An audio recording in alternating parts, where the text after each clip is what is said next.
Episodio número 3223.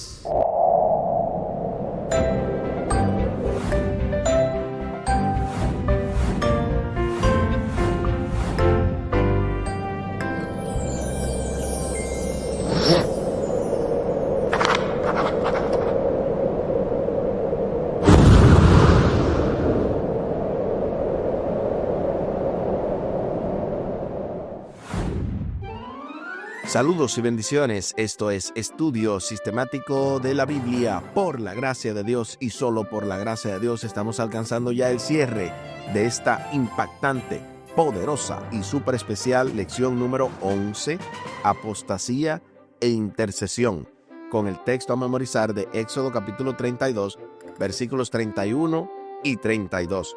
Entonces volvió Moisés ante el Señor y le dijo: este pueblo ha cometido un gran pecado, porque se hicieron dioses de oro. Te ruego que perdones su pecado, y si no, ráeme ahora de tu libro que has escrito. Éxodo capítulo 32, versículos 31 y 32. Así hemos llegado al final de esta serie, de esta semana, pero no sin antes, como en cada cierre, hacer la parte del viernes. Pero también, obviamente, vamos a hacer un breve repaso. A propósito, hoy completa el doctor y pastor Franklin Martí el tercer y último comentario de la semana, complementando así todo este estudio que hemos realizado. Al final del programa estaremos compartiendo la vía de contacto de este ministerio, Audios de Bendición, con Omar Medina. Les invito para que hablemos con nuestro Dios en oración. Buen Dios y eterno Padre, gracias te damos por la oportunidad de estudiar tu palabra. Bendícenos, dirígenos, ayúdanos, oh Dios, sobre todo ahora que vamos a la parte final. Si hay algo que no se ha entendido, ayúdanos a entenderlo en esta hora y también a poder compartirlo con otros. Que esto se refleje en una bendición directa para nuestra familia, nuestros amigos, compañeros de trabajo, nuestros hermanos en Cristo, en fin, todo el que nos rodea. Favores que te pedimos y te agradecemos, junto con el perdón de nuestros pecados, en el nombre de Jesús. Amén. Amén. Apostasía e intercesión. Ese ha sido el título, ¿verdad?, de toda la semana. Y como en cada cierre se hacen algunas recomendaciones, en este caso se recomienda la lectura del libro Patriarcas y Profetas, específicamente el capítulo 28, la idolatría en el Sinaí. Repetimos, del libro Historia de los Patriarcas y Profetas, dentro del capítulo 28, la idolatría en el Sinaí. De ese mismo capítulo habrá una cita más adelante, pero antes de entrar de lleno en cuanto a la porción que toca para este día, vamos a escuchar el poderoso comentario teológico del doctor y pastor Franklin Martí, quien para hoy va a complementar lo dicho en el día del jueves acerca de aplacando a Dios. Bienvenido, pastor y profesor.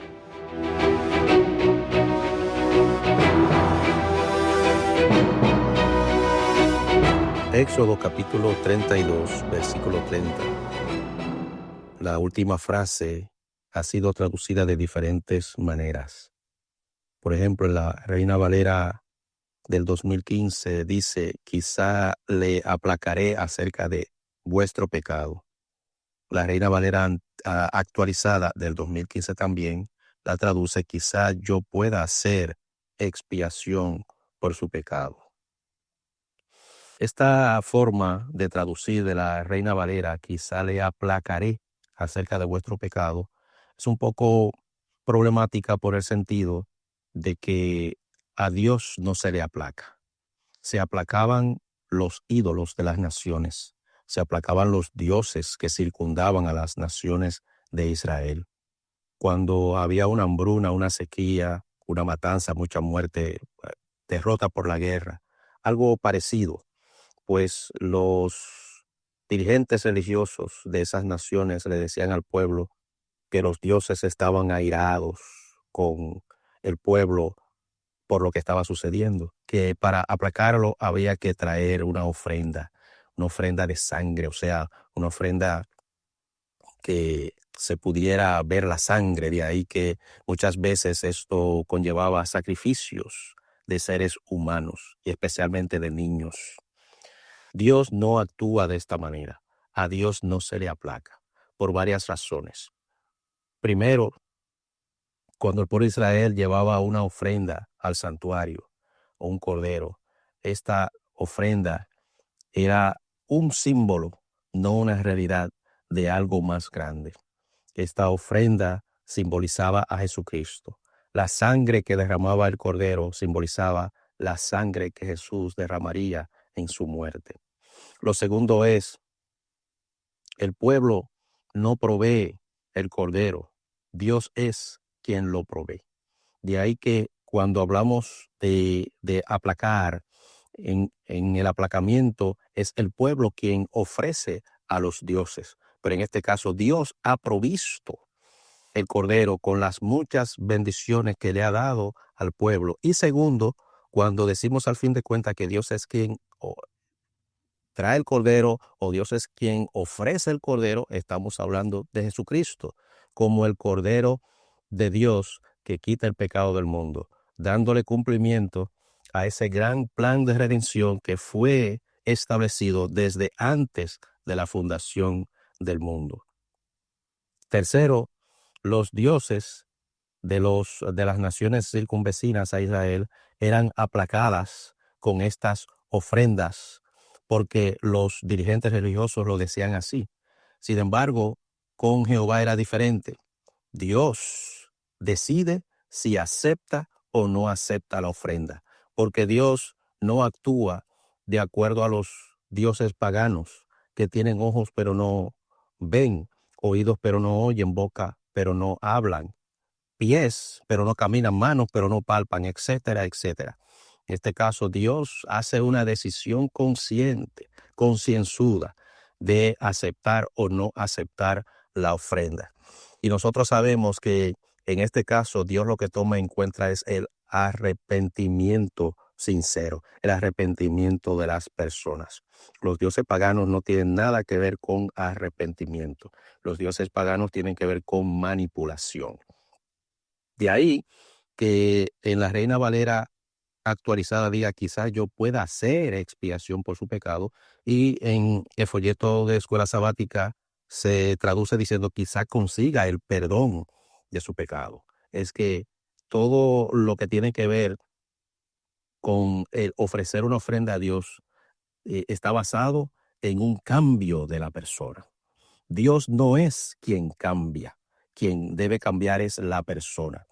Cuando la gente llevaba ofrenda a los ídolos, el plan era tratar de cambiar al ídolo, tratar de cambiar la actitud del ídolo. Pero cuando nosotros ofrendamos a Jehová, no es para que Dios cambie de actitud, es para que nosotros cambiemos de actitud. Somos nosotros los que debemos cambiar. Esa es la gran diferencia entre los dioses, los ídolos y el Dios verdadero Jehová. Los ídolos cambian.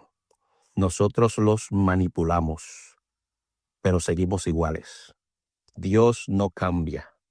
Dios sigue igual. Nosotros somos los que debemos cambiar. Haciendo la aclaración que cuando hablamos de que Dios no cambia, la referencia es a que Dios siempre es amor y será amor. No importa que aún se describa como que Dios está airado. La ira de Dios es una ira amorosa, aun cuando nosotros no lo entendamos. Aun cuando lo veamos como una contradicción, la ira de Dios es una ira diferente a la nuestra. Es una ira que tiene que ver con la salvación de cada uno de nosotros. Si leemos la Biblia, desde Génesis hasta el Apocalipsis, con oración, vamos a entender este gran reto. La ira de Dios no se aplaca. La ira de Dios se acepta porque es una ira amorosa. Dios no cambia. Quienes debemos cambiar somos nosotros en el arrepentimiento, confesando nuestros pecados. Y Dios toma la decisión si nos va a perdonar o no nos va a perdonar. Y todo eso tiene que ver precisamente con nuestra actitud.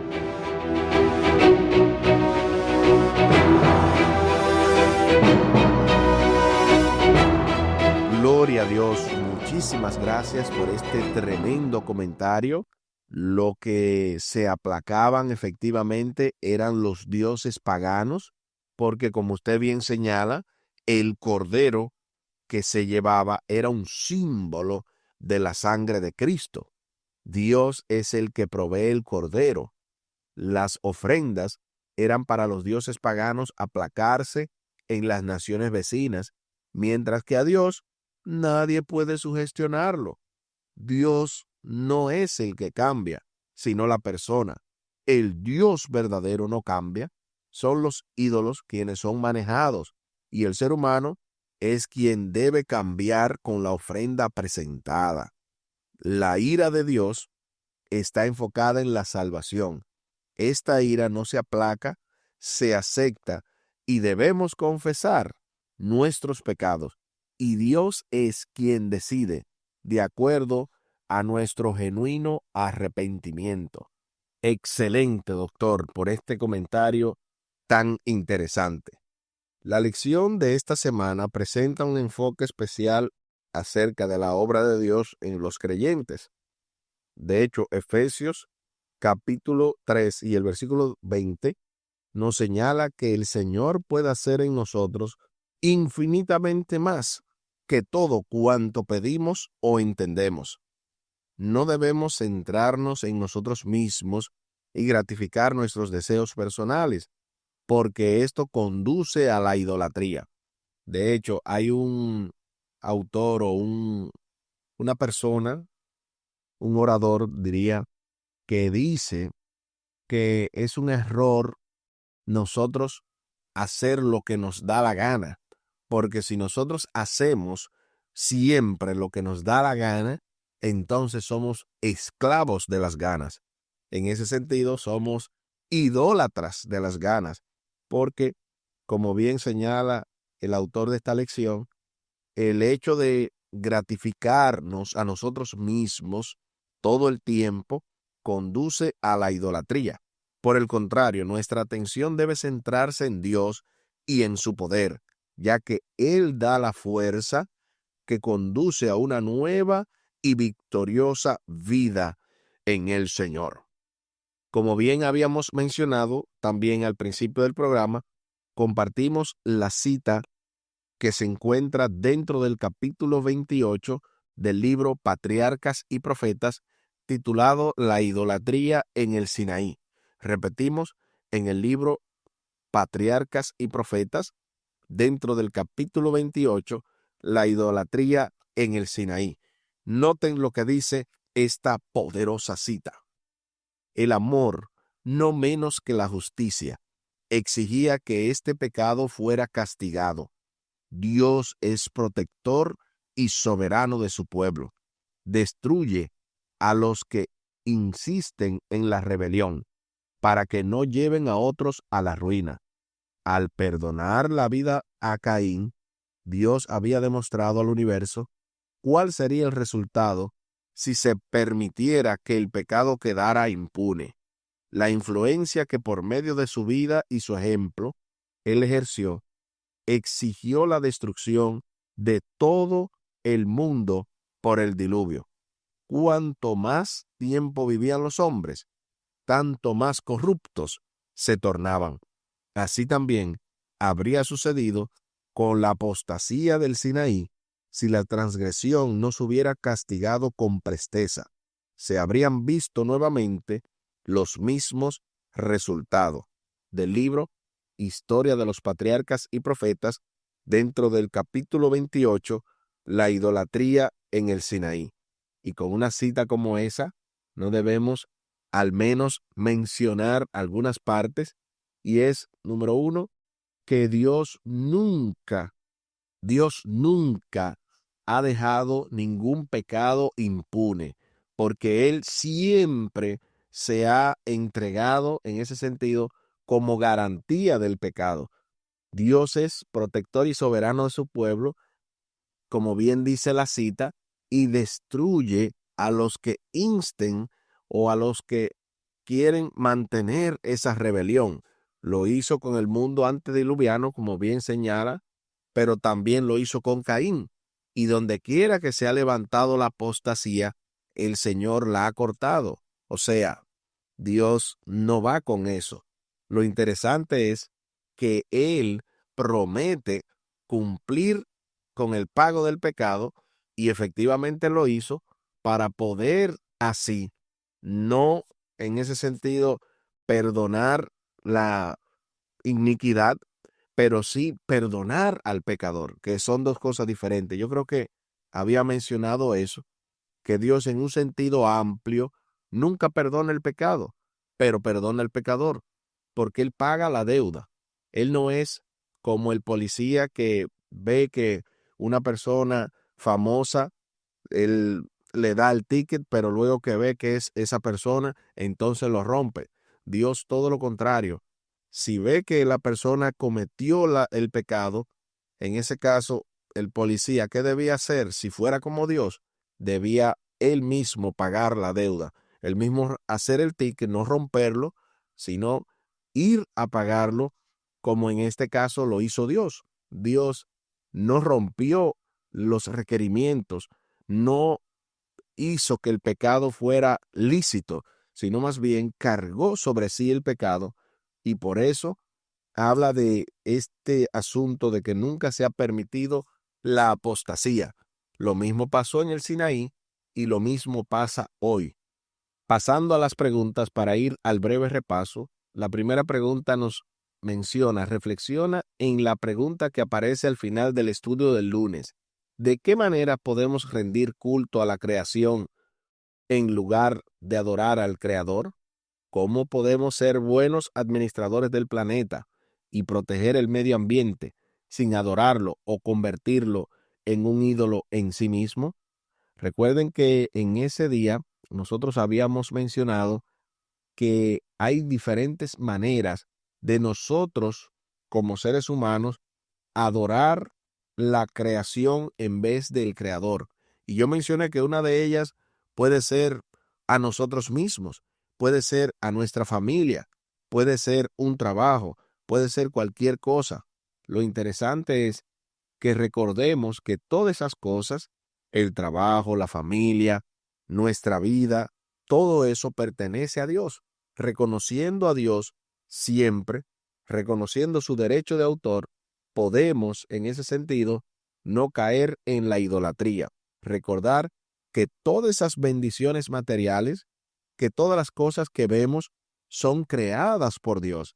Por lo tanto, no debemos adorar esas cosas, sino al Dios que nos dio las mismas. Pasando entonces a la siguiente pregunta. ¿Uno puede discernir la gravedad de una situación o un hecho por sus resultados o por la magnitud de la reacción que provoca? ¿Por qué ordenó Moisés la ejecución de aquellos que se negaban obstinadamente a arrepentirse y continuaban en su rebelión contra Dios y sus enseñanzas? Aquí escribí, por lo mismo que bien menciona la cita, que Dios no permite que la rebelión continúe, antes la elimina para evitar que otros caigan en la idolatría. Eso escribí yo. ¿Qué escribiste tú? Y es que esta gente no podía seguir de esa manera con toda la luz verde haciendo daño. Tenían que parar con este pecado y Moisés, dirigido por Dios, hizo una especie de última advertencia. Dijo, ¿quiénes están de parte de Jehová? Los que no estaban de parte de Jehová fueron eliminados porque eran los que estaban instigando a los demás para cometer este pecado de la idolatría. y finalmente se mataban ellos mismos. Uno dice, no, pero ¿por qué tenían que matarlo? ¿Por qué no podían hacer otra cosa? Pero es que en la idolatría ellos entregaban a niños, se entregaban ellos mismos en sacrificio humano. O sea, aquí era un asunto grave. O se mataban entre ellos mismos y se mataban los hijos y todas las cosas, o Dios, en ese caso, permitía que eliminaran exclusivamente a los que estaban instigando la idolatría. ¿Por qué la expiación sustitutiva es el único modelo correcto de expiación? Porque es un grave error teológico, o cualquier teoría de la expiación que niegue el fundamento sustitutivo del Evangelio o le reste importancia. Se nos invita a leer 1 de Pedro capítulo 2 y el versículo 24 para responder a la pregunta: ¿cómo revela este texto poderosamente la idea de que Jesús es nuestro sustituto? Acompáñame a la lectura de la santa palabra de Dios. 1 de Pedro capítulo 2 y el versículo 24. Quien llevó él mismo nuestros pecados en su cuerpo sobre el madero, para que nosotros, estando muertos a los pecados, vivamos a la justicia, y por cuya herida fuisteis sanados. Ahí está lo que dice 1 de Pedro capítulo 2 y el versículo 24. Ahora sí, respondamos a la pregunta: ¿cómo revela este texto poderosamente la idea de que Jesús es nuestro sustituto? Aquí escribí: nos revela que es nuestro sustituto porque cargó con nuestros pecados en el madero, dándonos así su justicia y por consiguiente la vida eterna. Eso escribí yo. ¿Qué escribiste tú? Hay tantas cosas que decir, pero lo dejamos ahí para pasar entonces al breve repaso. Desde el pasado sábado domingo estuvimos viendo en esta lección general, apostasía e intercesión, el liderazgo fallido. En esta lección vimos cómo Aarón cedió ante la presión de grupo, no quiso ganarse el desprecio de los hombres. En ese sentido, prefirió buscar eso y no buscar el favor de Dios. Por lo tanto, no supo aprovechar el momento y hacer lo correcto. En lugar de confiar en Dios, cedió ante la presión de grupo, como bien hemos mencionado. En la parte del lunes estuvimos viendo la idolatría y el mal.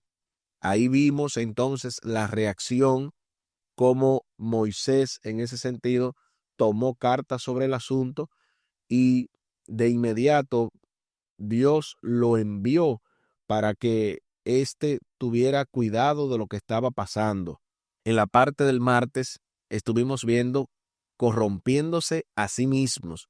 Aquí Dios oficialmente, al recurrir el pueblo al ídolo, vio que estaba divorciándose del Dios verdadero y entonces manda al profeta, manda a Moisés para eliminar esta situación.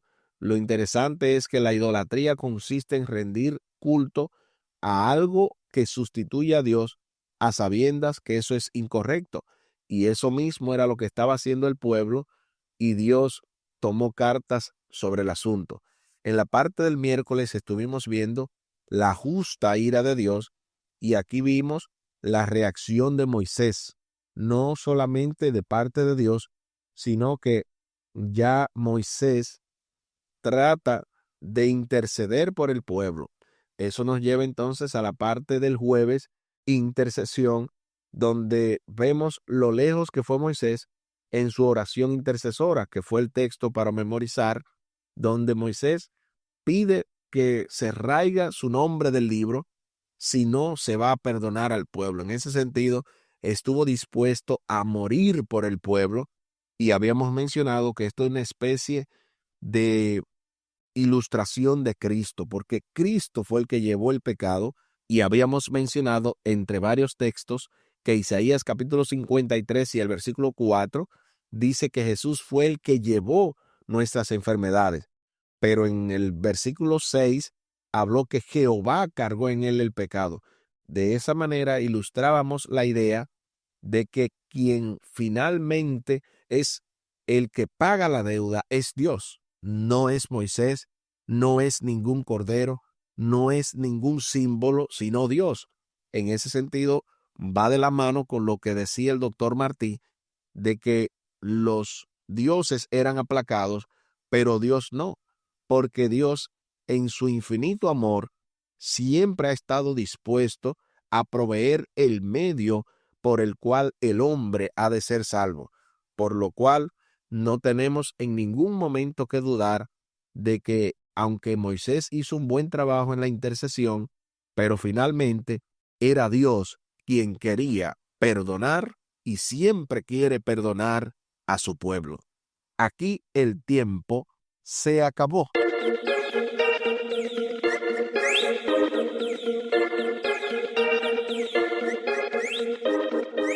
¿Qué hemos aprendido esta semana?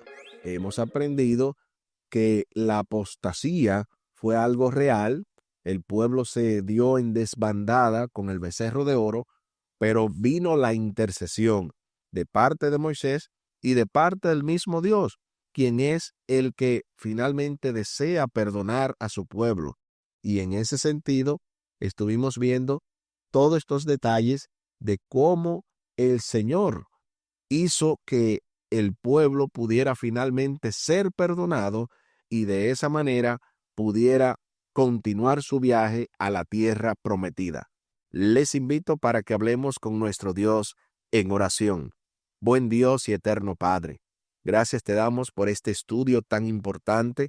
Ayúdanos a no caer en apostasía, a adorarte únicamente a ti, agradecerte en vez de adorar a las cosas creadas, agradecerte a ti por habernos dado las bendiciones que tenemos, ya sea la familia, ya sea algún bien material, una casa, un carro, cualquier cosa, que todo esto sea únicamente motivos para agradecerte y no sustitutos de la verdadera adoración, el cual únicamente mereces tú.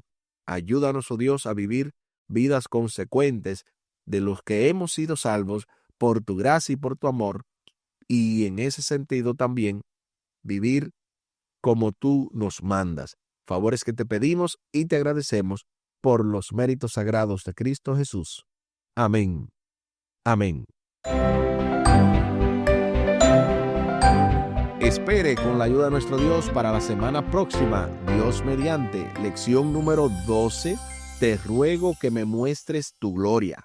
Ahí estará nuestro hermano Omar Medina y su asesor teológico Humberto Méndez en esa lección número 12.